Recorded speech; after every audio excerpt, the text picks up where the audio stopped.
મિત્રો સ્વાગત છે તમારું અમારી ચેનલ ગોગાની વાતોમાં। મિત્રો જો તમે સોનું અને ચાંદી ખરીદી શકતા નથી તો અખાત ત્રીજના દિવસે ખરીદો આ 5 વસ્તુઓ। ધન સંપત્તિમાં વધારો થશે અને તમને અપાર પુણ્ય મળશે। આ વર્ષે અખાત ત્રીજનો તહેવાર 10 મે 2024 અને શુક્રવારના દિવસે ઉજવવામાં આવશે। અક્ષય તૃતીયા અખાત ત્રીજ દર વર્ષે વૈશાખ સુદ ત્રીજના દિવસે ઉજવવામાં આવે છે। અક્ષય તૃતીયાનો અર્થ થાય છે અનંત ફળ આપનાર। આ દિવસે કોઈ પણ શુભ કાર્ય કરી શકાય છે। અખાત ત્રીજના દિવસે સોનું ખરીદવાનો નિયમ છે। એવું કહેવાય છે કે સોનું ખરીદવાથી આખું વર્ષ ઘરમાં દેવી લક્ષ્મીની કૃપા રહે છે। પરંતુ જો તમે સોનું નથી ખરીદી શકતા તો અખાત ત્રીજના દિવસે આ વસ્તુઓ પણ ખરીદી શકો છો। અખાત ત્રીજના દિવસે સિંધવ મીઠું ખરીદો ખૂબ જ શુભ માનવામાં આવે છે। સિંધવ મીઠાને ભૌતિક સુવિધાઓના સ્વામી શુક્ર અને માતા અને માનસિક શાંતિ માટે જવાબદાર ગ્રહ ચંદ્ર સાથે સંબંધિત માનવામાં આવે છે। આ દિવસે સિંધવ મીઠું ખરીદવાથી ધનમાં વધારો થાય છે, પરંતુ આ દિવસે ભૂલથી પણ સિંધવ મીઠુંનું સેવન ન કરો। અખાત ત્રીજના દિવસે રૂ ખરીદવાનો વિશેષ મહત્વ છે। જો તમે કોઈ મોટી વસ્તુ ખરીદી શકતા નથી તો આ દિવસે રૂની ખરીદી કરવી ખૂબ જ શુભ માનવામાં આવે છે। અખાત ત્રીજ પર રૂ ખરીદવાથી જીવનમાં શાંતિ આવે છે અને ધન અને ધાન્યમાં સારી સમૃદ્ધિ થાય છે।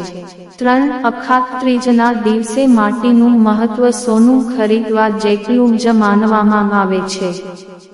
જો તમે સોનું અને ચાંદી ખરીદી શકતા નથી તો આ દિવસે માટીના વાસણ જેવું કે માટલું, દીવો વગેરે વસ્તુઓ ઘરે લાવવી શુભ માનવામાં આવે છે। આમ કરવાથી તમારે સંપત્તિમાં વધારો થશે અને પરિવારના સભ્યોને પણ સારી પ્રગતિ થશે। શ્રીફળ શ્રીફળ માતા લક્ષ્મી અને ભગવાન કુબેરનો પ્રતીક માનવામાં આવે છે।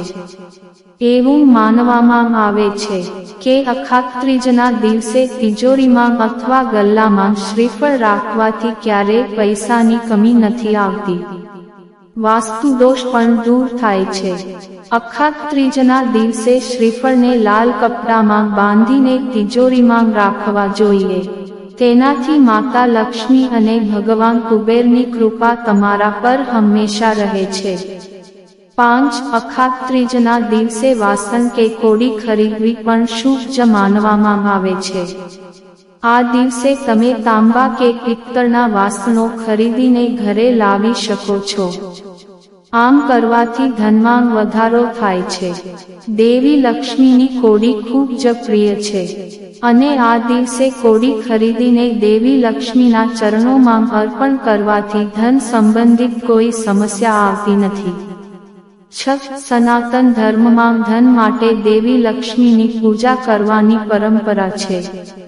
આવી સ્થિતિમાં આ વર્ષે અખાત ત્રીજ પર દેવી લક્ષ્મીની કૃપા મેળવવા માટે તેમની ચરણ પાદુકા ખરીદો અને તેની યોગ્ય વિધિથી સ્થાપિત કરો અને દરરોજ તેમની પૂજા કરો।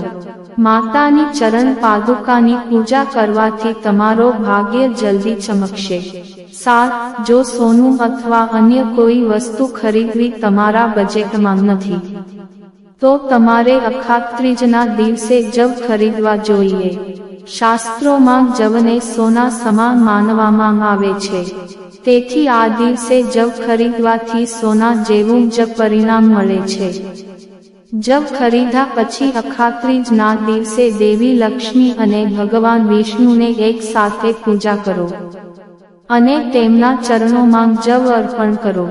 બીજા દિવસે આ જાવને લાલ કપડામાં બાંધી લો અને આ પોટલીને તિજોરીમાં રાખો। અખાત ત્રીજના દિવસે પારદ શિવલિંગને ઘરે લાવો અને તેની પૂર્ણ વિધિથી પૂજા કરો। આનાથી માતા લક્ષ્મીની સાથે ભગવાન શિવની કૃપા હંમેશા બની રહેશે।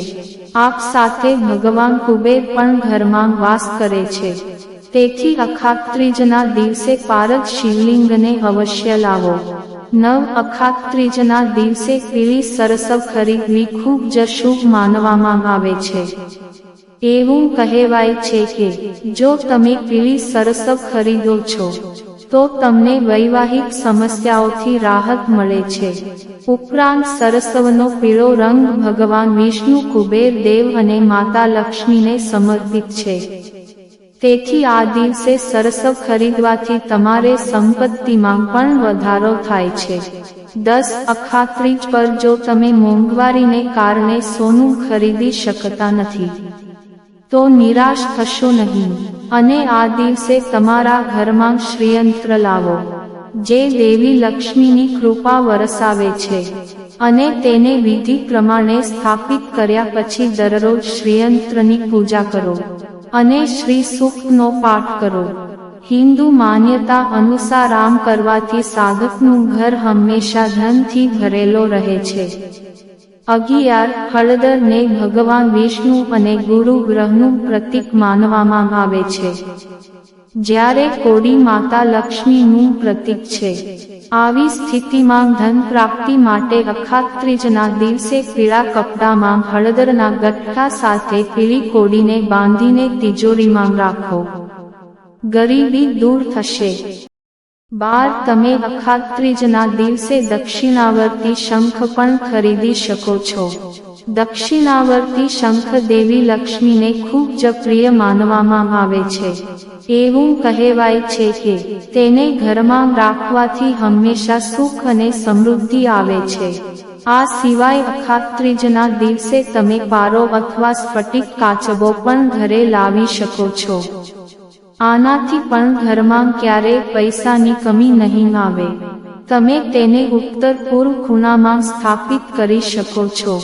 13. અખાત ત્રીજના દિવસે ઘઉં, ચોખા, કઠોળ અને અન્ય અનાજની ખરીદી કરવી પણ શુભ માનવામાં આવે છે. આ દિવસે આ વસ્તુઓની ખરીદી કરવી ઘરમાં ભોજન અને કપડાની કમી નથી રહેતી. તેની સાથે જ માતા લક્ષ્મી પણ ખૂબ જ પ્રસન્ન થાય છે.